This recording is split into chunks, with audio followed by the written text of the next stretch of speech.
For most of our lives, the First Bank of the United States has been closed.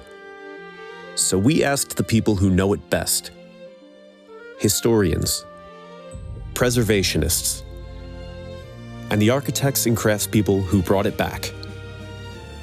What is this place? Who used it? Who didn't? Why does it look the way it does? And what does it mean that it's finally opening again? These are the stories from the First Bank of the United States.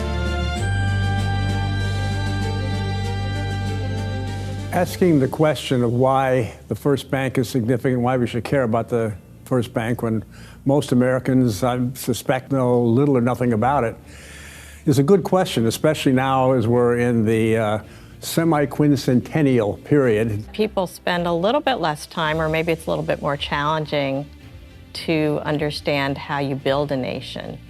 Imagine Philadelphia in the late 1780s, the nation's capital, alive with promise, but still reeling from the Revolutionary War.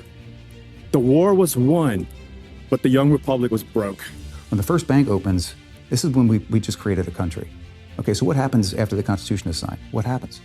How do they pay off the war debts? How do they get a single-use currency? How do they establish foreign credit? We're a country. Great, we did it. Now what? The First Bank tells that story. There was much more that the new federal government had to do in order to create a viable system. Couldn't just have a piece of paper that the words of the Constitution were written on. It was real, it was tangible, and it's manifest in the First Bank building that we can see today. So quite simply, the country could not have taken off in the way it did without an institution like the Bank of the United States. Hamilton believed that freedom demanded financial strength. His solution: a national bank that would stabilize the nation's credit, unify its currency, and give America the credibility to grow. It was almost like we're open for business and we're here to stay. And the First Bank was all about not only building a nation, but sending a clear signal to everyone, including our international trade partners and potential partners, that we were open for business, that we were reliable, that we were sustainable. But not everybody agreed. Thomas Jefferson and James Madison argued it was for the elitists. It gave too much power to the federal government and wealthy financiers.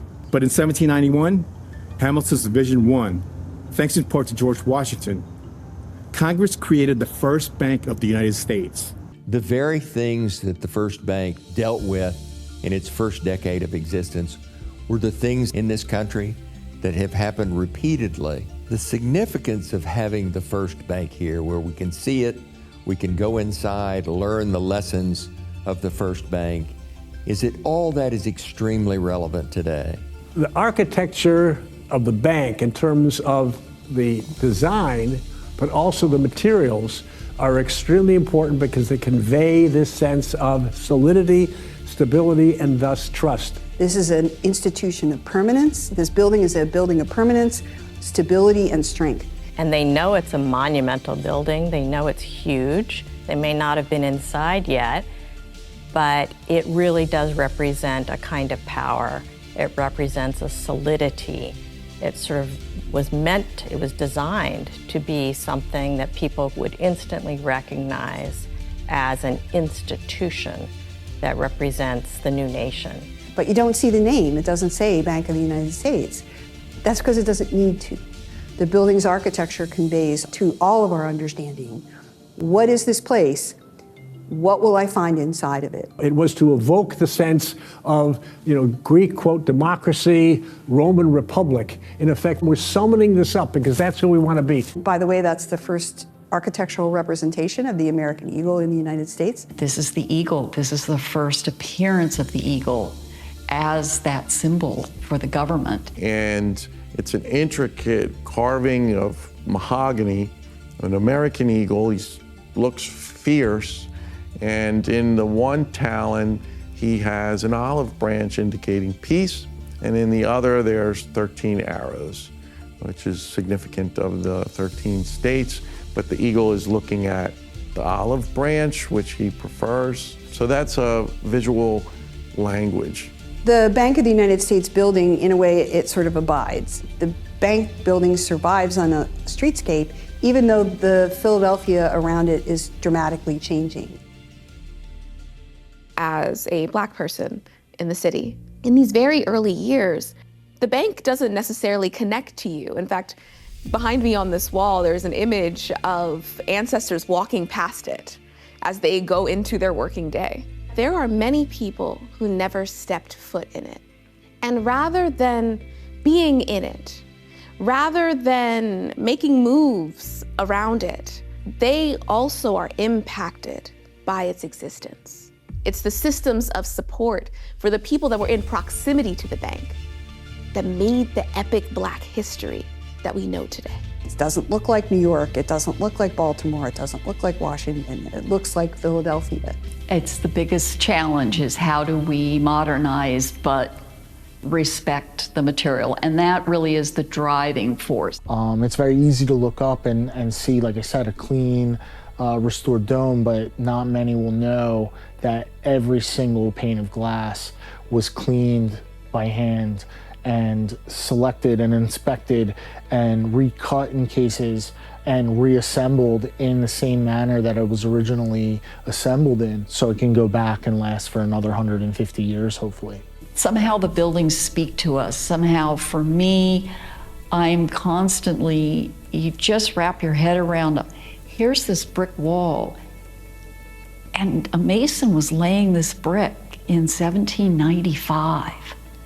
It just, for me, it's almost a sense of time travel. We tell the story of the Declaration of Independence. We tell the story of the Constitution.